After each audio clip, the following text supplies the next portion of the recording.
Parliament ఎన్నికలపై కసరత్తు చేస్తున్న గులాబీ బాస్ కేసీఆర్ బుధవారం మరో 4 స్థానాలకు అభ్యర్థులను ప్రకటించారు.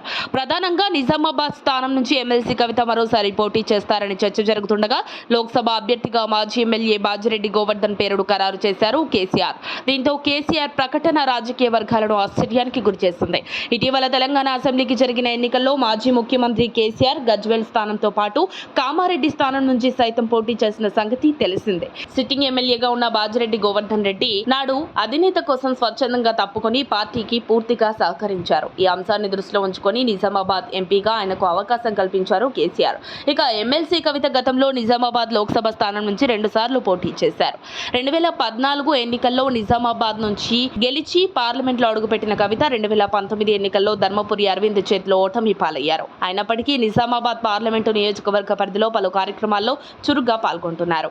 ఈ నేపథ్యంలో ఆమె ఈసారి కూడా నిజామాబాద్ లోక్సభ బరిలో నిలుస్తారని పార్టీ శ్రేణులు భావించాయి. కానీ నిజామాబాద్ స్థానానికి బాజిరెడ్డి గోవర్ధన్ను కేసీఆర్ ఎంపిక చేశారు. ఇదే విధంగా వరంగల్ పార్లమెంటు స్థానానికి సైతం కడియం శ్రీహరి కుమార్తె కడియం కావ్య పేరును ప్రకటించి రాజకీయ వర్గాలను ఆశ్చర్యానికి గురిచేశారు కేసీఆర్.